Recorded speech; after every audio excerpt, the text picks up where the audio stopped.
അപ്പോൾ നമ്മൾ അർജന്റീനയുടെ മത്സരം കണ്ടു, മെസ്സിയുടെ തകർപ്പൻ ഗോളൊക്കെ കണ്ടു. കഴിഞ്ഞ ദിവസം പോർച്ചുഗലിന്റെ മത്സരം കണ്ടു, അതിൽ റോണോ ഗോൾ അടിച്ചു. അതും ഭയങ്കര ഒരു വമ്പൻ വിജയം പോർച്ചുഗൽ സ്വന്തമാക്കി. ഫ്രാൻസിന്റെ മത്സരം കണ്ടു. ഇവരൊക്കെയും നോക്കൌട്ടിലേക്ക് കടക്കുകയും ഒക്കെ ചെയ്തു. അപ്പോൾ ഇനിയിപ്പം വേണ്ടത് മറ്റൊരു കരുത്തൻ, അത് ബ്രസീലാണ്. ലോകകപ്പിൽ നോക്കൌട്ട് ലക്ഷ്യമിട്ട് ബ്രസീൽ നാളെയാണ് കളത്തിൽ ഇറങ്ങാൻ പോകുന്നത്. ഗ്രൂപ്പ് ഘട്ടത്തിലെ അവസാന മത്സരത്തിൽ സ്കോട്ട്ലൻഡ് ആണ് ബ്രസീലിന്റെ എതിരാളികൾ. നാളെ ജയിക്കുകയാണെങ്കിൽ ബ്രസീൽ നേരിട്ട് നോക്കൌട്ടിലേക്ക് എത്തും. അപ്പോൾ നോക്കാം ക്യാനറുകൾ കളത്തിൽ.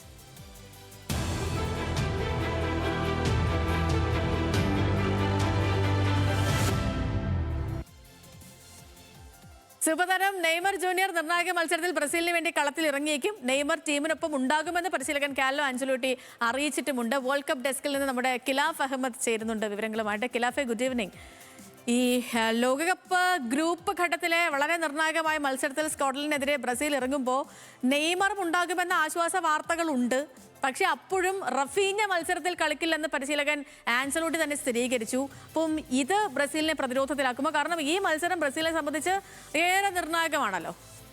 Good evening Sethu. സേതു പറഞ്ഞതുപോലെ തന്നെ ഏറെ നിർണായകമായ മത്സരത്തിൽ ഏവരും ഉറ്റുനോക്കുന്ന ഒരു കളത്തിലേക്ക് എത്തുന്ന താരം എന്ന് പറയുന്നത് നെയ്മർ ജൂനിയർ ആണ്. നെയ്മർ ജൂനിയറിന്റെ ഒരു തിരിച്ചുവരവിനായി, അതായത് ദേശീയ ടീമിലേക്കുള്ള തിരിച്ചുവരവിനായാണ് ആരാധകർ എല്ലാവരും കാത്തിരിക്കുന്നത്. അവരുടെ സുൽത്താന്റെ വരവിനായാണ് ഏറ്റവും ആരാധകർ കാത്തിരിക്കുന്നത്. ഇതിൽ ഏറ്റവും എടുത്തു പറയേണ്ടത്, ഈ ഒരു ലോകകപ്പ് കൂടി കളിക്കുകയാണെങ്കിൽ നെയ്മർ ജൂനിയർ കളിക്കുന്ന 4ാമത്തെ ലോകകപ്പായിരിക്കും. 2014 മുതലാണ് നെയ്മർ ജൂനിയർ ലോകകപ്പ് കളിക്കാൻ തുടങ്ങിയത്.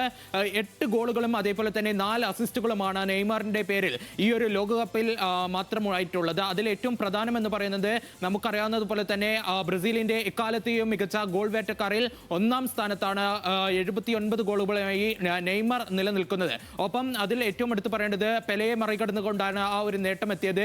ഈ നേട്ടത്തിലേക്ക് എത്താൻ നെയ്മറിന് ആവശ്യമായി വന്നത് 128 മത്സരങ്ങൾ എന്നതും ഏറ്റവും കൂടുതൽ ശ്രദ്ധേയമായ കാര്യമാണ്. ഒപ്പം നമ്മൾ ഇതിലെ ഏറ്റവും അടുത്ത് മറ്റു കാര്യങ്ങൾ നോക്കുകയാണെങ്കിൽ, ആദ്യം സേതു സൂചിപ്പിച്ചതുപോലെ തന്നെ റഫീഞ്ഞ ഇന്ന് കളിക്കില്ല എന്ന് കാർലോ ആഞ്ചലോട്ടി വ്യക്തമാക്കിയിരിക്കുന്നു. അതിന് പകരം അവിടെ ഒരു അറ്റാക്കിംഗ് നിരയിലേക്ക് നെയ്മർ എത്താനുള്ള സാധ്യതയും തള്ളിക്കളയാനാകില്ല.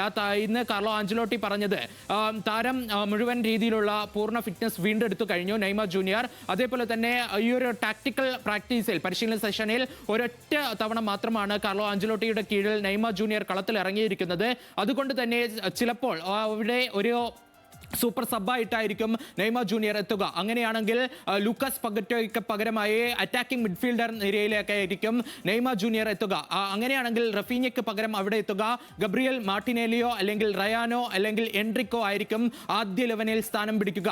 ഏവരും കാത്തിരിക്കുന്നത് പോലെ തന്നെ നെയ്മർ ജൂനിയർ കളിക്കളത്തിലേക്ക് എത്തുമ്പോൾ തന്നെ ബ്രസീലിന് അത്ര വലിയ ഒരു പ്രതിരോധത്തിലേക്ക് പോകാനുള്ള സാധ്യതയില്ല. നമുക്കറിയാവുന്നതുപോലെ തന്നെ ഒറ്റയ്ക്കൊരു മത്സരം വിജയിപ്പിക്കാനുള്ള കെൽപ്പുള്ള ഒരു താരമാണ് നെയ്മർ ജൂനിയർ എന്ന് പറയുന്നത്. അപ്പോൾ ആ ഒരു താരത്തിനെ കൃത്യമായ രീതിയിൽ മാർക്ക് ചെയ്യാൻ വേണ്ടി സ്കോട്ടിഷ് പടയ്ക്ക് ഒന്നിലധികം താരത്തെ നെയ്മറിന്റെ അടുത്ത് തന്നെ ഓരോ പ്രതിരോധ താരങ്ങളെ വിന്യസിക്കേണ്ടി വരും. അങ്ങനെയാണെങ്കിൽ വിനീഷ്യസ് ജൂനിയറും അതേപോലെ തന്നെ മത്യൂസ് കുഞ്ഞ അടക്കമുള്ള താരങ്ങൾക്ക് അവിടെ ഒരു ഓപ്പൺ ചാൻസ് ലഭിക്കുകയും അവരിലൂടെ അറ്റാക്കിങ്ങിലേക്ക് ശ്രമിക്കുകയും ചെയ്യും. അതുകൊണ്ട് തന്നെ വലിയൊരു പ്രതിരോധത്തിലേക്ക് പോകാതെ തന്നെ ഈ ഒരു മത്സരത്തിൽ നെയ്മറിന്റെ വരവിനായി അല്ലെങ്കിൽ അവരുടെ സുൽത്താന്റെ വരവിനായി ഏവരും കാത്തിരിക്കുകയാണ്. സേതു. ഓക്കെ, ശരി കിലാഫെ. അപ്പം ബ്രസീൽ ആരാധകരൊക്കെ വലിയ പ്രതീക്ഷയിൽ തന്നെയാണ്. ആ പ്രതീക്ഷയ്ക്കൊത്ത് മുന്നേറാൻ ആ ടീമിന് കഴിയുമെന്ന് തന്നെ നമുക്ക് പ്രതീക്ഷിക്കാം.